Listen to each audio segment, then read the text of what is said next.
Two things. One is anything chronic. How do you get rid of things that are chronic? You've asked a very pointed question, because if it's chronic, you're aware of it. It stays chronic because you keep thinking about it. So the answer is don't think about it. So how are you going to not think about something that's chronic? Well, you got to find some ways. You got to meditate. When you quiet your mind, you're not thinking about it. When you're sleeping at night, you're not thinking about it.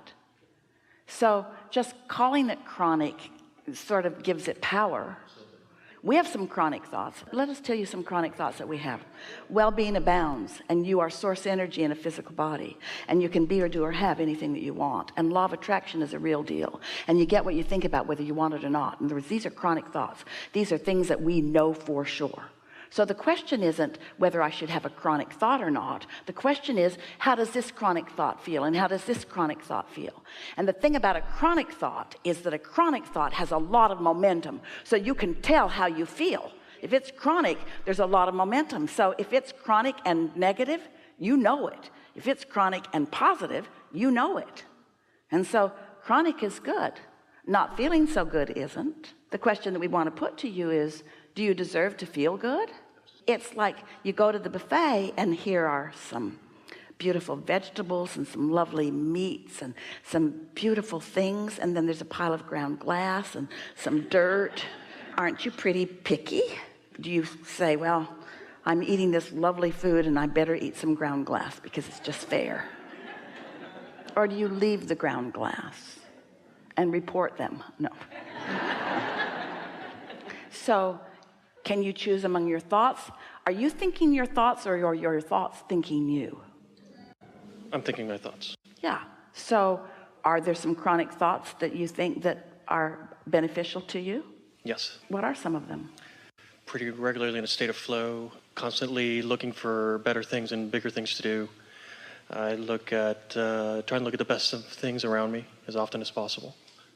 Okay, so when you're looking for the best of things around you, that's a chronic thought worth keeping. But that chronic thought that says always looking for something bigger and better, that's a lackful thought. That's a dissatisfied with where I am thought. And that's a chronic thought that will hold you in a holding pattern. You want to try to mold that into something that feels better? Yes. Esther sat with a beautiful young man the other night. Just she and he went to dinner. He's 16. And he said, I'm so eager about my life. And Esther said, me too. Me too. Isn't that just a lovely way to feel? I'm so eager about my life. What a lovely thought to let be a chronic thought. So you know what you want to do? Because you're a powerful thinker. We can feel the intensity of your focus. You are a really good focuser. And what that means is momentum really gets going for you, want it or not. And what you're wanting to do is do a better job of distinguishing earlier on what influence you're under as you start down that thought path. And then catch it earlier. Don't be freaky about it, and don't be mad at yourself if you get onto a chronic thought that isn't serving you. Just take the bounce from it. Realize that this thought doesn't serve, and say something like, tomorrow I'm going to do a better job of getting out ahead of it. And then quiet your mind. Do you meditate? Yes. Do you like that feeling of detachment?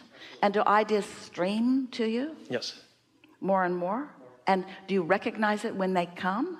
Yes. And can you feel that some of those thoughts that you're calling chronic thoughts, that's just streaming from an influence that doesn't serve you?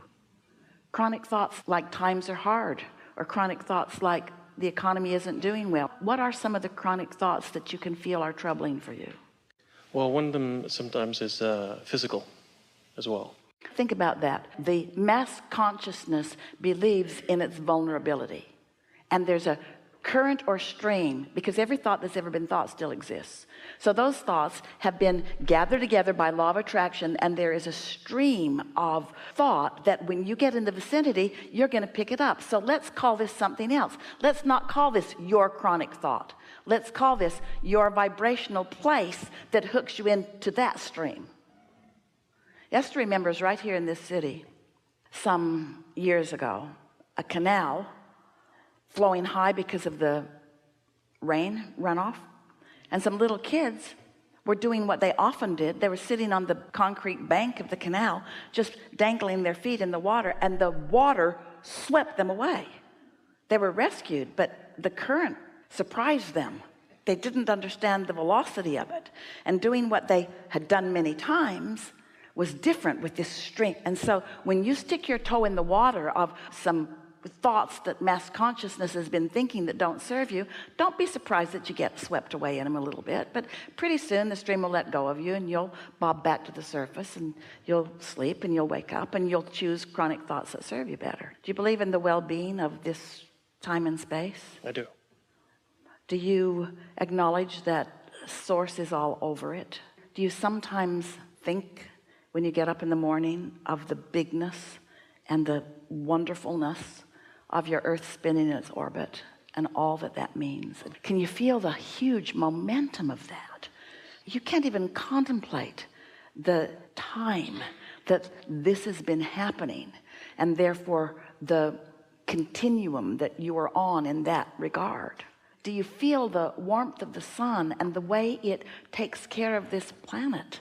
Do you realize that no new seeds are being trucked in from other places, and yet there's food on the planet? You're squabbling over it and pinching it off and doing some things that are not that wise about it, but it's still growing, and it's still available, and it's not going away, and it never will. Don't you like your atmosphere? Don't you just think it's incredible? Don't you love gravity?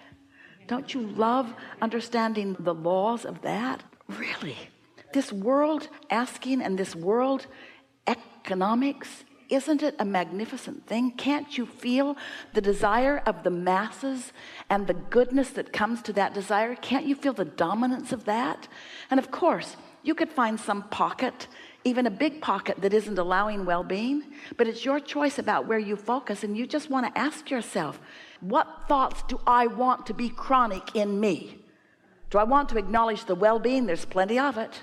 We think it would be a wonderful thing if the media, and we're talking about all of it, we're talking about the movies and the books, we're talking about the news, we're talking about the advertisements, we're talking about all of the stimuli that comes to you in all the ways that it comes.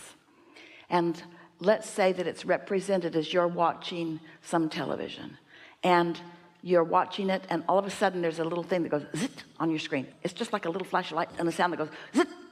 Somebody says to you, what was that? And you say, oh, that represented all the things that went wrong today for everybody.